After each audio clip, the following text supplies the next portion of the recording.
Noah Crooks avait 13 ans lorsqu'il a assassiné sa propre mère. Il a tiré sur elle à 22 reprises, entraînant sa mort car elle l'avait empêché de jouer aux jeux vidéo. Voici leurs histoires. Le 24 mars 2012, les autorités ont déclaré que Noah avait tué sa mère Gretchen à leur domicile dans la campagne d'Osage. William, le père, se trouvait à un after-work et n'était donc pas chez lui en fin d'après-midi. Vers 17h30, William reçoit un message particulier de son fils Noah. Au début, il pense à une blague. Il reçoit le message suivant. « Hé papa, c'est Noah, j'ai tué maman, je le regrette. Reviens à la maison maintenant. » William était convaincu que son fils Noah lui faisait une blague et lui répond « Ok, jette-la dans le jardin, on s'occupera d'elle plus tard. » Concernant les faits, Noah était avec sa mère cette fameuse nuit du 24 mars 2012. Elle avait 37 ans et se nommait Gretchen Crook. Noah, quant à lui, avait à peine 13 ans. Sa mère Gretchen travaillait en tant qu'infirmière dans un hôpital. En parallèle, elle étudiait pour valider sa maîtrise à l'université de l'Iowa. Quelques minutes avant qu'il envoie le message à son père, Noah a chargé son calibre 22 à l'étage. Cette arme lui avait été offerte par sa mère alors qu'il n'avait que 11 ans. Il descend les escaliers et s'est approché d'elle une première fois avec son fusil de calibre 22 alors qu'elle préparait le dîner, mais a décidé finalement de ne pas lui tirer dessus car ça n'aurait pas été honorable selon lui de lui tirer dans le dos. Elle l'interpelle et lui dit que le repas n'est pas encore prêt et elle retourne bouquiner. Peu de temps après, Noah redescend et lui tire dessus alors qu'elle est assise sur le canapé en train d'étudier pour sa maîtrise. Il recharge son arme et tire de nouveau. Il lui tirera en tout 22 balles sur sa propre mère, mettant ainsi un terme à sa vie. Juste après ça, quand il a envoyé le fameux message à son père, Noah appelle les urgences et leur raconte ce qu'il a fait, admettant avoir ainsi tiré sur sa mère à 22 reprises. Il semblait n'éprouver aucun remords et être plus intéressé en son avenir sur le fait qu'il ne pourrait plus se marier ou avoir un bon travail, qu'il va devoir se contenter de travailler au McDo alors qu'il avait pour projet d'aller à l'université du Michigan pour être ingénieur. Suite à cet appel, la police a été rapidement envoyée sur les lieux. Quand ils arrivent, c'est Noah qui leur ouvre la porte et indique à l'agent que sa mère se trouve dans le salon et que le pistolet est à proximité également. Gretchen, sa mère, a bien été retrouvée dans le salon. Elle était affalée sur le sofa avec différents impacts de balles sur sa poitrine.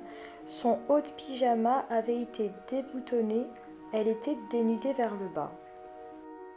Noah est alors arrêté et mis à l'arrière de la voiture de police. L'agent de police alors appelle le père de Noah, William, et lui demande de rentrer à leur domicile immédiatement car il y a eu un terrible accident. À son arrivée, on lui annonce que son épouse est morte et que Noah n'est autre que l'auteur des coups de feu. Noah, qui se trouvait toujours à l'arrière du véhicule de police, ne pleurait pas. Il ne semblait pas perturbé par ce qu'il venait de faire. Il suivait un traitement depuis ses 8 ans, il avait beaucoup d'incidents à l'école, il devenait de plus en plus violent avant de commettre le crime. Il cassait des fenêtres, enfonçait des couteaux dans les murs et portes de la maison, et il suivait un traitement pour son hyperactivité également. Selon ses camarades de classe, ils évoquaient régulièrement le fait qu'il disait à voix haute qu'il voulait tuer sa mère et il intimidait les autres élèves. Il était cruel envers les animaux et était à l'origine de l'incendie qui s'était déclaré chez sa grand-mère quand il n'avait alors que 6 ans. William expliquait que dans son couple, c'est son épouse qui était la plus stricte et donnait les punitions, ce qui entraînait beaucoup d'altercations entre la mère et le fils, mais rien de sérieux, puisque la minute d'après, la mère et le fils se réconciliaient et jouaient ensemble aux jeux vidéo. Mais le père se souvient qu'une fois, Noah disait qu'il voulait tuer sa mère, mais qu'il ne l'a jamais pris au sérieux.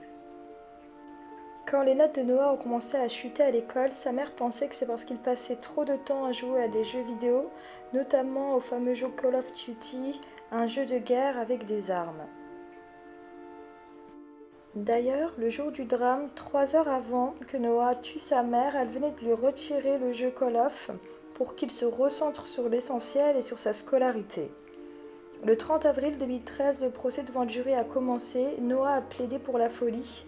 3 élèves ont également témoigné de sa violence et de ses déclarations envers sa mère, d'autres du fait qu'il parlait souvent de suicide. Le 13 mai, le jury le juge coupable de meurtre au second degré. Dans un premier temps, il voulait attendre qu'il ait 18 ans pour voir s'il pouvait se réhabiliter ou pas. Noah est alors envoyé au centre pénitentiaire pour enfants jusqu'à ses 18 ans et a comparu devant un juge du tribunal du district pour la condamnation en 2016. Pendant son séjour au centre pénitentiaire, il a évité d'aborder la raison du meurtre. Avant la condamnation, son père l'a confronté lors d'une réunion avec des conseillers et Noah a répondu qu'il pensait qu'il serait tout simplement mieux sans elle. Lors de l'audience de détermination de la peine de mai 2016, le père de Noah, William Krug, a déclaré avoir rendu visite à son fils à plusieurs reprises, le poussant à parler de sa mère. Au cours des 4 dernières années, tu n'as jamais parlé de ta mère, tu n'as jamais manifesté aucun remords. Le 14 avril 2016, son père William prononce cette phrase: 4 ans, ce n'est pas assez pour payer la mort de ta mère. Je suis désolée, je t'aime Noah, mais te laisser sortir ruinerait tant d'autres vies. Le 6 mai 2016, devant la cour, différents spécialistes qui ont suivi Noah durant son internement ont dit qu'il ne ressentait aucune culpabilité ou regret et que de ce fait, aucun traitement ne pourra le faire évoluer positivement. Un juge a alors condamné Noah à 50 ans de prison lorsqu'il a eu 18 ans en 2016. La Cour suprême de l'Iowa a confirmé la peine. Noah, maintenant âgé de 19 ans, est éligible à la libération conditionnelle. Il a contesté le traitement de l'affaire par le tribunal de district, arguant qu'il n'aurait pas dû être poursuivi en vertu de la loi des États sur les jeunes délinquants et que sa peine équivalait à une peine cruelle et inhabituelle.